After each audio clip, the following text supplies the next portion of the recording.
Bonjour, donc aujourd'hui je vais vous présenter mon lombricomposteur EcoWorm que j'ai acheté sur internet pour une petite centaine d'euros.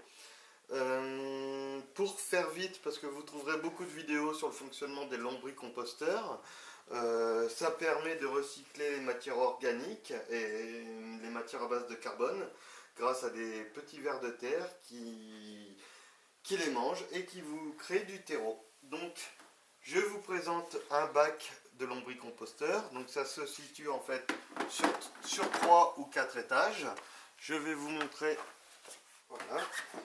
Donc on empile les bacs, on met la nourriture au-dessus, les lombricomposteurs, enfin les vers, les lombrics, remontent à chaque fois à la surface et vous créez du terreau dans le bac. Le dernier bac, vous alternez, vous mettez votre terreau et vous repassez le bac au-dessus. Donc, moi, le but principal de cette vidéo, c'est pas de vous montrer le principe, c'est plutôt de vous montrer mon démarrage.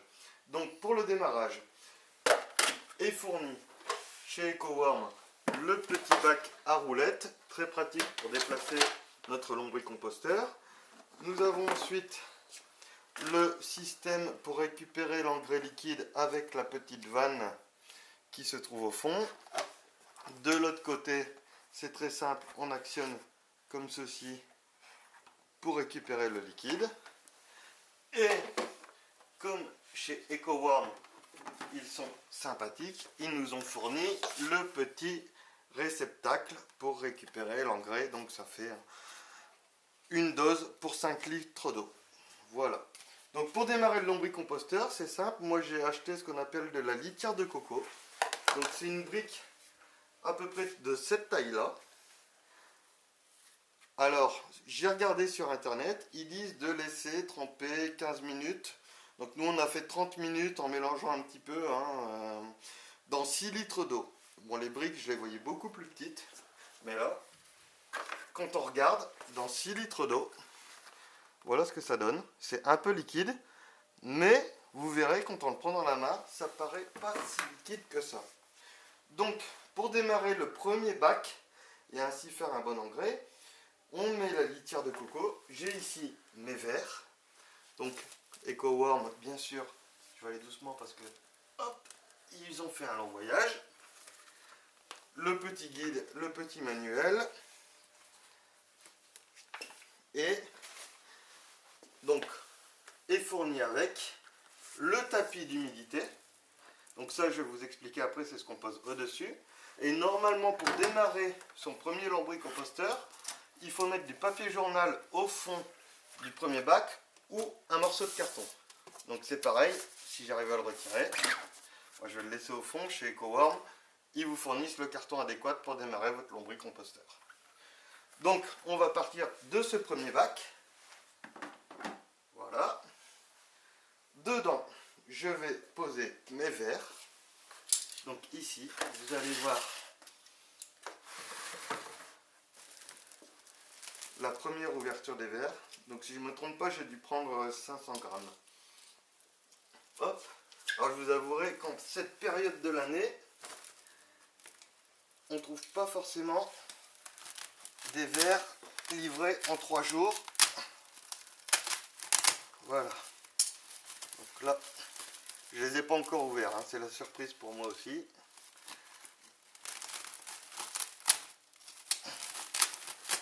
Voilà.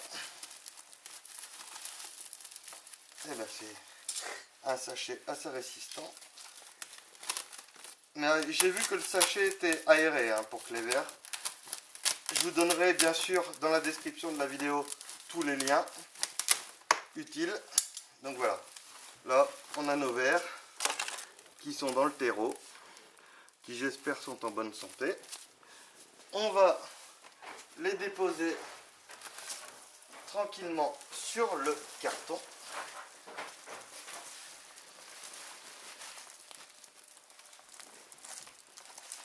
Voilà. En fait, je crois que j'ai fait trop de litière. La brique avec les 6 litres, parce qu'il ne faut pas non plus que ça soit trop haut, parce que les bacs ils s'empilent à peu près à la moitié. Donc là, j'espère que j'ai pas oublié un petit verre au fond. Non. c'est parfait. Donc là, vous pouvez voir les vers.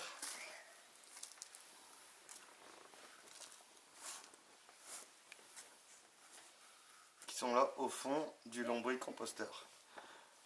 Bon, il y en a moins que ce que j'imaginais, mais il y en a beaucoup quand même.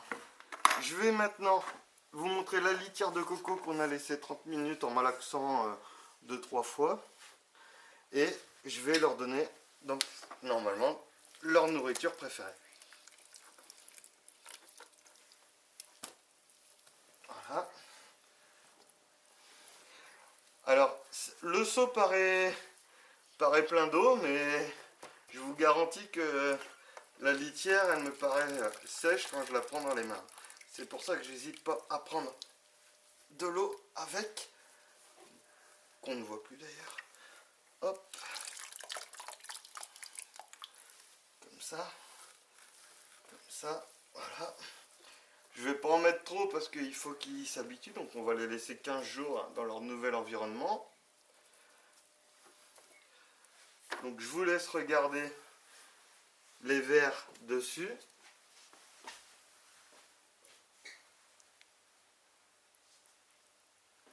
Et donc de ce que j'ai vu sur internet, parce que j'ai pas la science infuse, hein, comme tout le monde, il faut donner des matières carbonées. Et comme, hop, vous voyez, c'est la première fois que je jette un sopalin là-dedans, au lieu de le mettre à la poubelle, ça fait quand même déjà plaisir à la base. Donc voilà, donc là, on a notre matière carbonée. Ah, ils sont déjà, vous voyez, ils sont déjà en train de monter à la surface dans la litière. On voit déjà qu'ils se plaisent. Ça fait plaisir. Voilà. Et donc, pour terminer, je vais leur remettre ce qu'on appelle le tapis d'humidité. Donc, le tapis d'humidité, ça sert à quoi? Ça sert tout simplement parce que les vers ont besoin, enfin, surtout la nourriture qu'ils mangent ont besoin d'humidité. Donc, ça permet de garder l'humidité. Hop. Il n'y a pas besoin de le mouiller. Il va récupérer, en gros, la vapeur d'eau qui va monter et tout va retomber dedans, ce qui permet de garder une bonne humidité. Donc là, c'est bien parce qu'on est juste à la limite. Mais bon, ça devrait baisser un petit peu, je pense. Je sais pas encore, c'est mon premier. Hop. Et donc, par la suite, une fois que le terreau sera prêt, on rajoutera un bac avec de la nourriture dedans, etc., etc. Mais là, donc pendant 15 jours, on va les laisser.